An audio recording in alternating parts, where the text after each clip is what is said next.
Cerita ini memiliki dua versi, versi teks dan audio. Silahkan pilih sesuai yang diinginkan, bisa dilihat di playlist.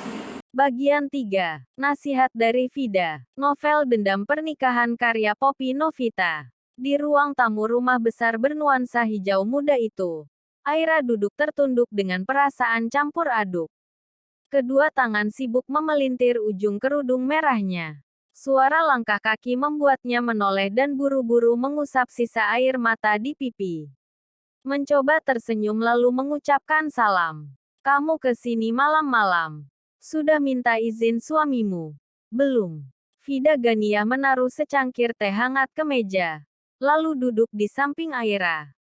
Aira menggeleng lemah. Bagaimana ia izin? Jika setelah pertengkaran tadi, Dava langsung pergi. Ada masalah apa? Ra. Vida menyentuh tangan Aira. Paham dengan gelagat wanita yang sudah dianggap sebagai adik sendiri itu. Pasti sedang mempunyai masalah besar. Maaf, Teh. Kalau Aira mengganggu malam-malam begini. Masih jam setengah 9. Bang Hizam juga belum pulang. Kamu ada apa? Sampai ke sini dan tidak izin suami. Ada masalah. Aira mengangguk. Kami sempat bertengkar dan Bang Dava juga pergi tadi. Teh. Cerita sama Teteh. Ada apa sebenarnya? Kalian ini baru 3 hari menikah. Loh. Masa? Sudah bertengkar begini. Itu dia masalahnya. Teh. Bang Dava nyuruh Aira ke Bon. Karena Bang Dava belum ingin punya anak. Tapi Aira nggak mau. Teh. Terus. Bang Dava marah dan mengancam. Mengancam apa? Selidik Vida. Karena Aira terdiam tiba-tiba. Bang Dava akan memaksa Aira buat gugurin kandungan kalau sampai hamil.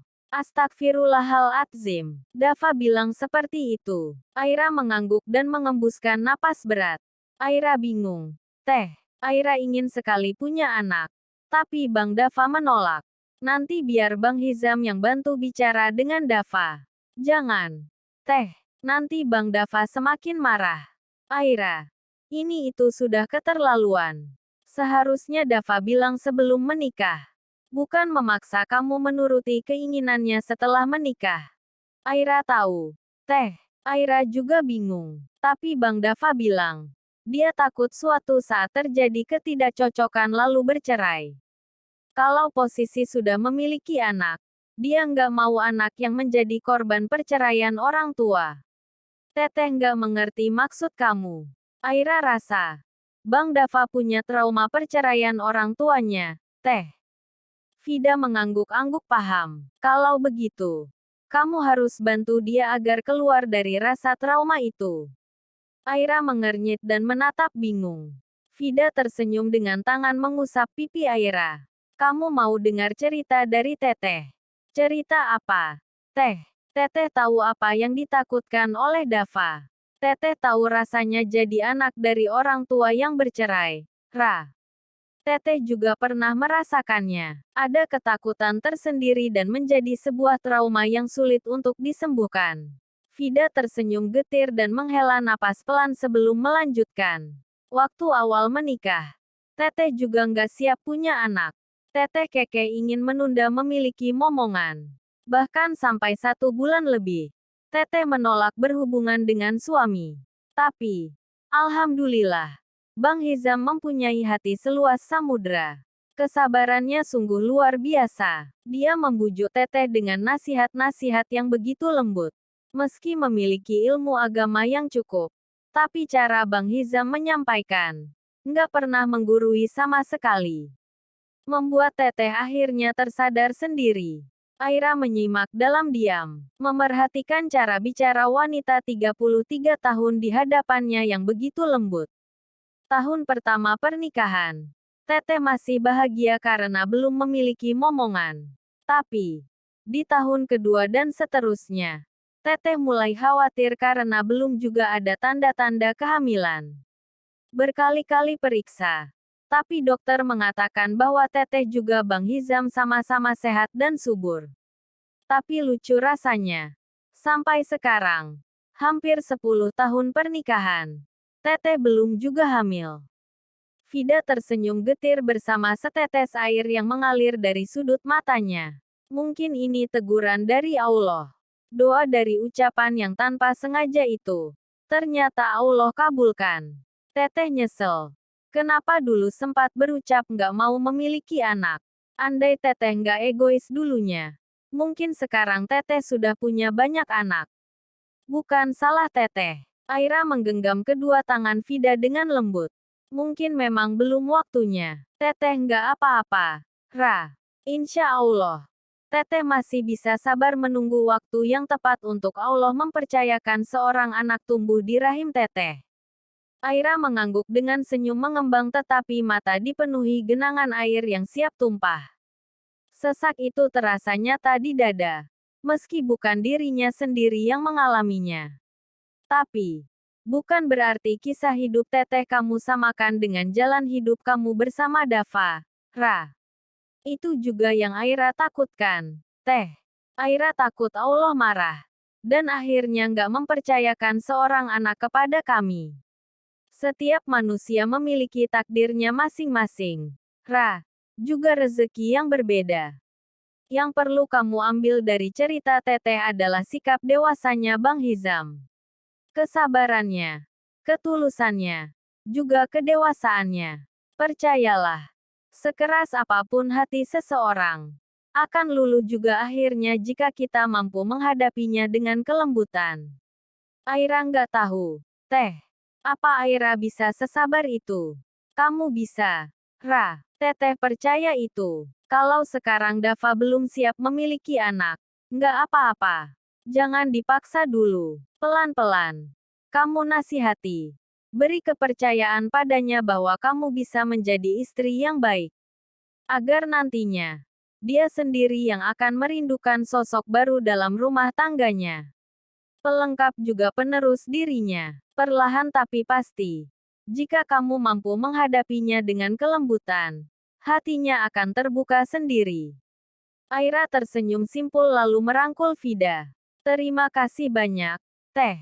Rasanya nyaman sekali memeluk Teteh seperti ini. Lalu mendengar nasihat-nasihat dari Teteh. Teteh itu cocok loh kalau jadi ustazah. Nasihat-nasihat Teteh adem sekali. Sejuk saat didengar. Vida tertawa kecil dan membalas pelukan Aira.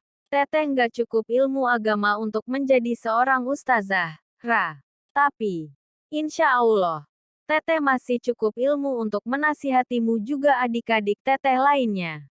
Ilmu pengalaman hidup. Aira merasa beruntung sekali. Bisa bertemu dengan Teteh. Bisa mengenal sedekat ini. Padahal Aira hanya karyawan Teteh. Kamu bukan sekadar karyawan biasa, Ra. Tapi sudah Teteh anggap adik sendiri. Vida mengecup pelan puncak kepala Aira. Aira tersenyum. Dan masih memeluk Vida. Terima kasih banyak. Ya, Teh. Terima kasih atas segalanya. Dan juga sudah mau menjadi wali untuk Aira. Vida merenggangkan pelukan dan menatap dengan senyum. Sekarang sudah merasa tenang. Iya, tapi masih ada yang mengganjal. Teh. Aira menghela napas pelan dan kembali memeluk. Ada apa lagi? Apa Aira telah salah memilih pasangan? Ya, Teh. Tidak. Aira, tegas Vida menjawab. Jangan pernah berpikir bahwa kamu telah salah mengambil keputusan. Salah memilih suami. Semua sudah atas kehendak Allah. Ra, bukankah kamu sendiri juga sudah melakukan sholat istikharah? Lalu apa yang membuatmu berpikir seperti itu? Pernikahan Aira baru berjalan 3 hari, Teh. Tapi, sudah ada masalah besar seperti ini. Sebuah masalah tidak akan menjadi besar kalau kita tidak menganggapnya masalah besar. Tukas Vida cepat. Yang namanya pernikahan. Bertengkar dan ada masalah itu wajar kok, Ra. Itu cara Allah mendewasakan kita. Kalau jalan yang dilalui lurus-lurus saja, lalu kapan kita akan belajar dewasa? Aira melepas pelukannya dan menatap lekat Vida dengan kerutan di dahi. Vida tersenyum dan menangkup kedua pipi Aira. Adik Teteh ini pasti bisa melewati semua masalah. Seperti yang Teteh katakan tadi. Dekati Dava dengan kelembutan. Kuncinya hanya sabar dan ikhlas. Jangan pernah mengedepankan emosi. Saat Dava marah, maka diamlah. Kemudian saat emosinya sudah reda, dekati dan bicaralah dengan lembut. Insya Allah masalah apapun pasti akan menemukan solusi. Insya Allah. Teh, Aira akan berusaha. Aira berusaha tersenyum, menyembunyikan gelisah yang masih saja menyandera segala pikiran. Teteh cuma bisa bantu doa. Semoga saat hatinya Dava terbuka, kamu bisa segera hamil. Biar Teteh punya ponakan. Vida mencolek hidung mancung Aira. Aira tertawa kecil sambil mengusap sudut mata yang berair. Amin ya Allah. Doa yang terbaik buat Teteh juga. Saat keduanya tersenyum dan saling berpelukan, sebuah mobil terdengar terparkir di halaman. Bang Hizam pulang. Ucap Vida lalu berdiri dan melangkah untuk membuka pintu. Assalamualaikum. Waalaikumsalam. Bang. Vida tersenyum lalu mencium tangan sang suami. Ada Aira di dalam, kata Vida lalu mengajak Hizam masuk.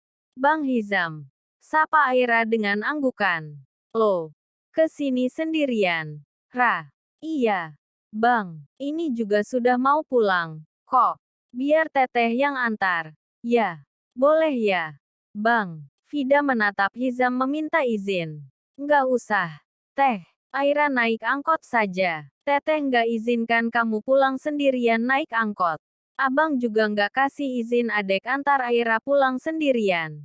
Tapi, Bang, abang mandi dulu sebentar. Nanti abang antar. Kalau sekarang, takutnya kalian mual-mual sepanjang jalan karena keringat abang. Vida dan Aira tertawa. Ya sudah. Sana mandi. Vida tunggu di sini sambil ngobrol sama Aira. Iya. Tapi jangan ngomongin abang. Ya. Ucapan Hizam langsung mendapat cubitan di pinggang. Ia tertawa lalu segera berjalan ke lantai atas setelah mendapat ucapan terima kasih dari Aira. Bersambung.